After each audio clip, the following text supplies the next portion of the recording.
Aksi unjuk rasa terkait kasus tindak pidana perdagangan orang atau TPPO di depan Mapores Sika, Nusa Tenggara Timur berakhir ricuh. Sejumlah mahasiswa saling dorong dengan petugas kepolisian yang berjaga di lokasi unjuk rasa. Kericuhan bermula saat massa yang tergabung dalam Perhimpunan Mahasiswa Katolik Republik Indonesia atau PMKRI, cabang Maumere Santo Thomas Morus ingin bertemu Kapolres Sika. Namun karena polisi hanya mengizinkan 5 orang perwakilan, kelompok mahasiswa itu pun mulai saling dorong. Sejumlah mahasiswa membakar ban, tepatnya di tengah Jalan Ahmad Yani, Kota Maumere.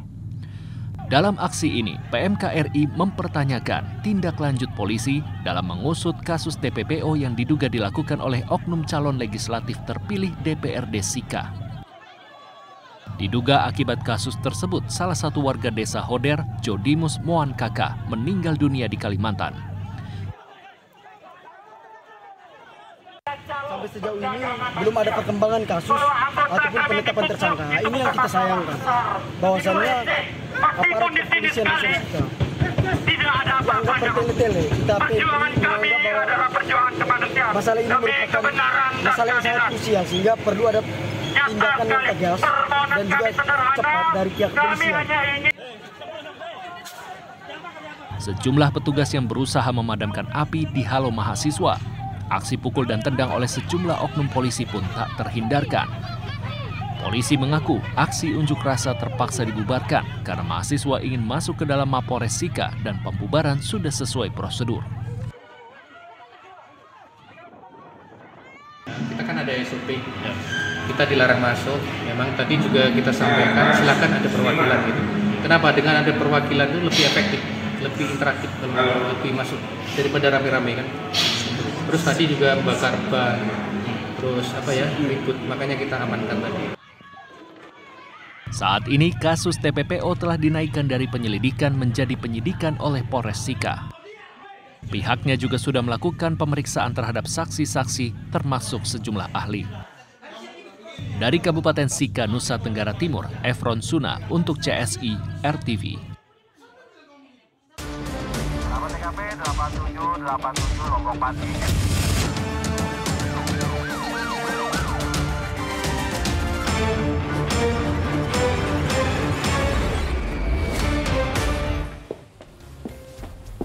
Halo sahabat RTV, selamat malam. Berjumpa lagi dengan CSI, catatan seputar investigasi. Ya, AKP ini kita punya informasi apa saja hari ini?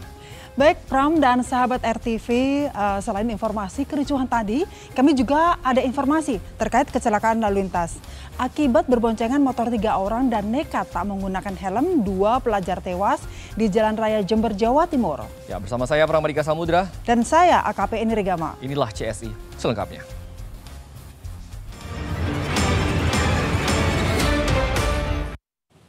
Sahabat, akibat berboncengan motor 3 orang dan nekat tak menggunakan helm, 3 pelajar SMA mengalami kecelakaan di Jalan Raya Jember, Jawa Timur. 2 pelajar meninggal dunia di lokasi kejadian, sementara 1 pelajar luka-luka.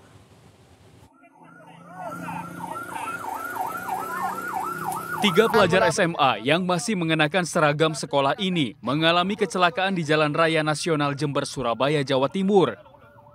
Ketiga pelajar tersebut diketahui berboncengan 3 di sepeda motor tanpa menggunakan helm. 2 pelajar meninggal dunia di lokasi kejadian, sementara 1 pelajar menderita luka dan patah tulang di tangan. Menurut warga, kecelakaan terjadi akibat roda sepeda motor korban tersenggol sepeda motor lain di depannya. Sepeda motor yang ditumpangi ketiganya pun jatuh dan terseret di aspal. Diduga pengendara SMA roda depan menabrak roda belakang pengendara yang ada di depannya sehingga oleng ke arah kanan dan terjatuh di lajur sebelah kanan. 2 korban meninggal dunia telah dibawa pihak keluarga, sementara korban luka masih menjalani perawatan di puskesmas. Dari Jember, Jawa Timur, Galeh Mega untuk CSI RTV. Sahabat, gara-gara berebut pacar, seorang siswi tega menganiaya temannya di kawasan Bojonggede, Jawa Barat. Ya, pelaku memukul dan menendang lantaran kesal karena menganggap korban sering memfitnahnya. Kok sakit. Jangan di motor gua apa? Ma. Om sakit, Om tolongin apa ya? Om sakit udah, Kak. Ma. Jemputin apa, Ma? Seorang siswi SMP dianiaya sejumlah remaja di kawasan Bulak Jagal, Bojonggede, Kabupaten Bogor, Jawa Barat. Korban sempat menghubungi orang tuanya dan meminta untuk segera dijemput. Namun sejumlah pelaku terus-menerus menganiaya korban hingga ia berteriak kesakitan. Polisi sudah melakukan olah tempat kejadian perkara dan meminta keterangan dari 7 orang, termasuk korban serta pelaku. Menurut polisi, pelaku dan korban saling mengenal. Mereka sudah sering bermain bersama. Aksi penganiayaan ini dipicu soal asmara antara teman korban dengan pelaku. Korban dianggap sering menjelekkan nama pelaku di depan cowoknya. Fitnah, jadi fitnahnya itu ya suka menceritakan lah kejelekan-kejelekan dari pelaku, kemudian kaitannya dengan cowok pacar. Ya memang berebut pacar, tetapi bukan sesama korban, tetapi temannya korban. Nah korban ini menceritakan kaitannya dengan pacar itu. Gitu. Jadi kalau dibilang berebut, ya berebut, tapi bukan sama si korban, tapi temannya korban. Kondisi korban pasca penganiayaan itu mulai membaik. Sementara kasus ini ditangani aparat Polres Metro Depok. Dari Depok, Jawa Barat, Fahri Ali untuk CSI RTV. Kita ke kasus selanjutnya, sahabat. Kecelakaan bus pariwisata di Jalan Raya Palasari, Ciater, Kabupaten Subang, Jawa Barat menewaskan 11 orang yang terdiri dari seorang pengendara sepeda motor, seorang guru, dan 9 siswa-siswi SMK. Hasil investigasi menemukan sejumlah fakta, salah satunya adalah tidak ditemukan bekas pengereman dari bus di jalan aspal. Ya, lantas apa penyebabnya dan siapa pula yang harus bertanggung jawab dari kecelakaan maut ini? Selengkapnya dalam liputan Mendalam CSI, demi cuan penumpang jadi korban.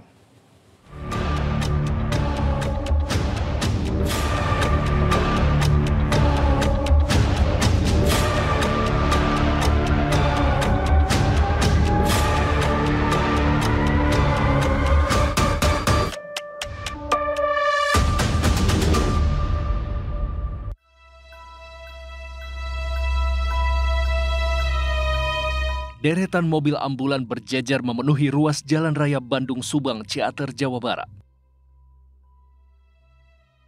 Berjumlah 32 unit, mereka bergerak menuju satu titik lokasi yang sama. Panggilan darurat itu datang dari lokasi di mana satu bus pariwisata baru saja terlibat kecelakaan maut di Jalan Raya Palasari. Belasan jenazah korban, baik yang terluka ataupun yang meninggal dunia, bergelimpangan di lokasi kejadian. Bahkan 2 jenazah masih berada di badan bus karena terjepit.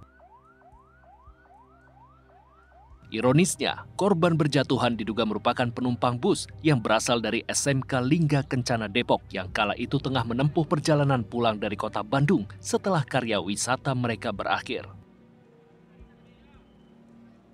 Kejadian memilukan ini terjadi selepas azan maghrib berkumandang.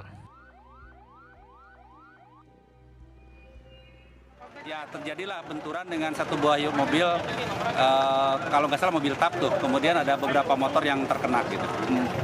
Ini rombongan dari mana sih, Pak? Ini rombongannya perpisahan anak SMK ini dari Lingga Kencana Depok. Setelah mengevakuasi puluhan korban, petugas yang tiba di lokasi kejadian akhirnya mencoba mengevakuasi badan bus yang masih melintang di jalan raya. Bus dengan plat nomor AD7524OG milik perusahaan otobus Trans Putra Fajar asal Wonogiri itu terguling setelah menabrak sebuah mini jeep dan menabrak 2 sepeda motor. Hingga akhirnya bus yang telah terguling dapat berhenti karena menabrak tiang listrik di depan Masjid As-Sa'dah.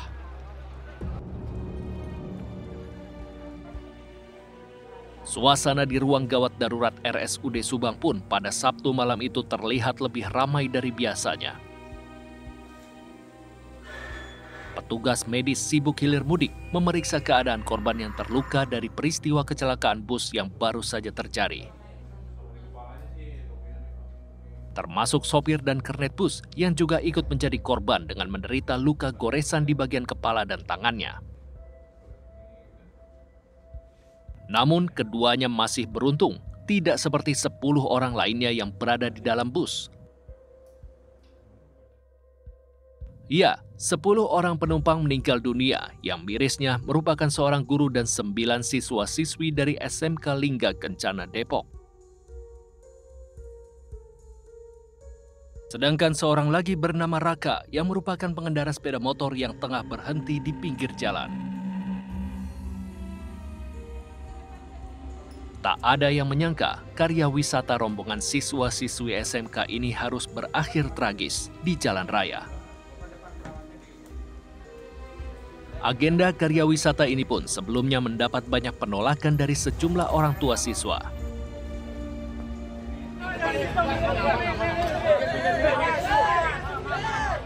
Kala itu, banyak orang tua siswa yang keberatan jika karya wisata dilakukan di luar kota Depok dengan alasan keamanan. Karena waktu rapat tanggal 6, saya bilang sama kepala sekolahnya, nih saya nggak mau bohong. Saya bilang, saya orang tua asuhnya Amiluddin. Karena ada 1 bulan yang lalu, sekolah SMP Perjuangan kecelakaan di Bali. Saya minta tolong ya Pak, saya bilang, tolong itu bus diperiksa ya, atau enggak diservis yang benar.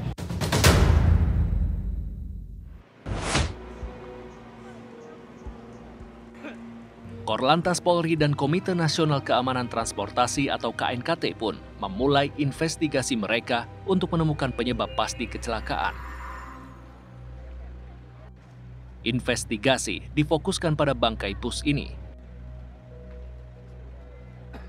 Terungkap jika bus ini merupakan bus produksi tahun 2006 yang mana telah melebihi usia pakainya yang hanya selama 15 tahun saja.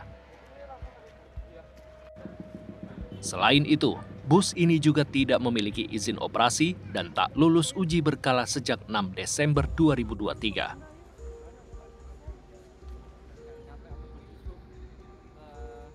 Di lokasi kejadian, polisi juga menemukan satu petunjuk penting di balik tragedi kecelakaan ini. Yaitu tak ada bekas jejak pengereman ban dari bus PO Transputra Fajar yang kala itu dikemudikan oleh sopir bernama Sadira. Kesimpulan sementara, bus mengalami kegagalan dari sistem pengeremannya. Sampai titik terakhir di depan sana menabrak tiang listrik, ini tidak ada jejak rem sama sekali. Artinya ini perlu kita selidiki ya, kenapa tidak ada jejak rem, apakah remnya tidak berfungsi atau pengemudi panik dan sebagainya. Kini hanya tersisa rasa sedih dan sesal dari mayoritas siswa-siswi serta guru SMK Lingga Kencana Depok. Karya wisata yang seharusnya memberi mereka kenangan-kenangan indah justru berubah menjadi kenangan penuh luka. Lantas siapakah yang harus bertanggung jawab atas peristiwa ini? Bagaimana pula agar peristiwa serupa tak terulang kembali? Dari Subang dan Depok, Jawa Barat, Asep Saiful Falah, Fahri Ali, untuk CSI RTV.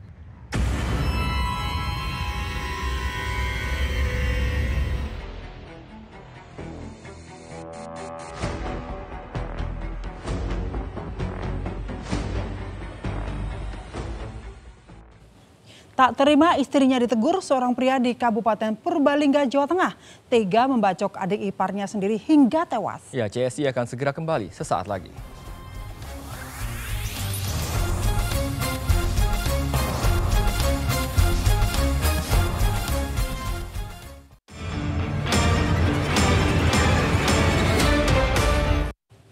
Terima kasih sahabat, kamu masih menyaksikan catatan seputar investigasi.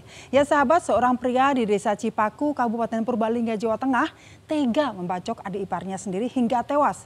Tindakan sadis itu dipicu cekcok antara istri pelaku dan korban saat menegur anak pelaku yang terus menangis.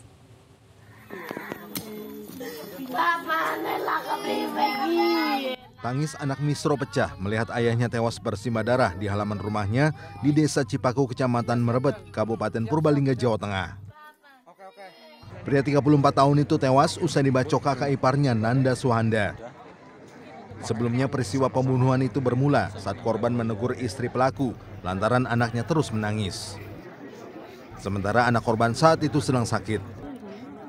Keduanya pun sempat terlibat cekcok hingga saling tampar. Sang istri kemudian mengadu ke pelaku. Setelah mendapatkan pengaduan dari istrinya, pelaku yang sedang berjualan bakso keliling lalu pulang ke rumah dan mengambil golok, kemudian mendatangi korban dan membacok korban berulang kali. Korban pun tersungkur dan tewas seketika. Korban itu datang untuk mengingatkan, tolong anaknya jangan suruh nangis, ya. Anak saya juga lagi sakit ya gitu. Cuman katanya yang ditegur itu istrinya pelaku itu nampar babynya dari korban itu. Lah korban membalas, cuman memang nggak keras seperti itu. Lah setelah itu istri dari pelaku itu bilang sama pelaku yang mengadu dengar perlakuan itu, sehingga mungkin karena emosi spontanitas atau nggak ngerti, terus datang ambil parang tersebut. Usai melakukan aksinya, pelaku kemudian menyerahkan diri ke Ketua RT dan langsung diamankan ke Polres Purbalingga. Atas perbuatannya, pelaku pun terancam hukuman 15 tahun penjara. Dari Purbalingga, Jawa Tengah, Marnoto untuk CSI, RTV. Kita ke kasus selanjutnya, sahabat. Direktorat Kepolisian Perairan dan Udara Polda Sumut meringkus seorang nelayan Indonesia saat tengah berlayar di perairan Tanjung Kumpul, Asahan, Sumatera Utara. Saat penangkapan, pelaku membawa sabu seberat 2 kg dari Malaysia yang menuju Tanjung Balai Asahan.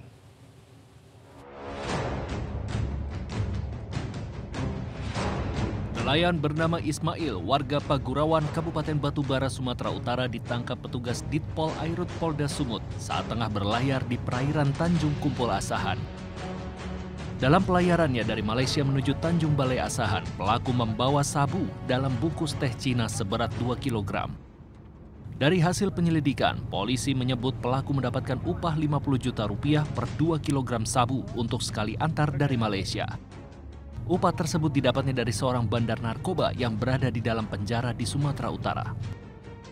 Modus yang bersangkutan itu mau masuk ke wilayah kita dari Malaysia, kemudian membawa barang itu di dalam tas yang dia bawa. Jadi seolah-olah bawa pakaian, ya, tas yang dibawa dia itu adalah pakaian atau kebutuhan sehari-hari dia. Selain pelaku, petugas juga mengamankan barang bukti sabu, 1 unit perahu, tas, paspor, dan telepon genggam milik pelaku. Atas perbuatannya, pelaku dijerat pasal tentang narkotika dengan ancaman hukuman maksimal hukuman mati. Dari Medan, Sumatera Utara, Wahyu Maulana untuk CSI RTV. Sahabat, sejumlah pelanggaran lalu lintas masih saja sering terjadi. Ya, lalu pelanggaran apa yang terekam kali ini? Informasinya akan hadir usai jeda. Tetaplah di CSI.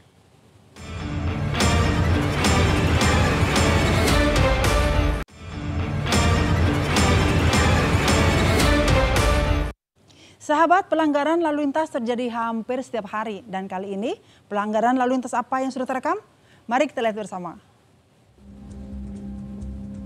Nah, sahabat, masih saja nekat mengikuti bus Transjakarta. Padahal jelas-jelas masuk ke dalam jalur ini dilarang. Nah, apapun alasannya, takut kena macet, lebih cepat sampai. Dari yang kita saksikan ini kan malah jadi terhambat perjalanannya. Jauh loh lebih lancar dan tertib di jalur arteri kan? Nah, sahabat, sebagaimana tercantum dalam Undang-Undang Lalu Lintas dan Angkutan Jalan dan juga peraturan daerah, pelanggaran ini pasti akan kami tilang karena perilaku ini dapat memicu kemacetan bahkan kecelakaan lalu lintas. Wah, rugi kan, hilang uang dan berisiko mengancam keselamatan pula.